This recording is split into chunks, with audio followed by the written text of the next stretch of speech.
Good morning mga idol no. Ako na ipakita ninyo ning dalan sa talungon mga idol nga karon tuod-tuod mga idol, mga 2 hours later mga idol. Puno gini sa tubig ani. Hantod gini sa tuhod. Tan-awan niyo ning dagat mga idol oh. Sugayo. Sugay gaagi mga idol. Tan-awan ninyo oh. Ha. Basta ning dalan na mga idol kani sa puno gini sa dagat unya mga idol.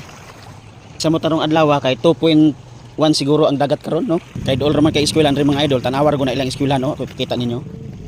Naraw, muna eskwelahan lang mga idol. Tanaw ng mga bata oh. Di ba? So naka na ilang ground mga idol na sa tubig. Alag sarap na siyang may tabo dire mga idol. Kanara man dako dagat pod. So lantawan yung mga idol oh. Nagsugod nagdako ang dagat. Nigbalik na ko ni ron dako na dyan sa kayo. So mao ni sa mga idol. Dili na gini siya maagi og motor kay perti na gini siyang pagkalaluma diha. Lapaw na gini sa tuhod. No, muna ko sa mga bata ba.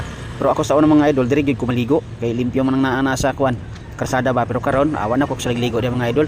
Pero karon mga idol o dili pa klase dan kay mga bata mga ligo diha. Pero balantayan lang no kay dili mo kabantayan basta mga lumos unya ba. Kay lalo mo ginasa diha gyud para sa mga bata. No kanan diha lalo mo ginasa kaayo no.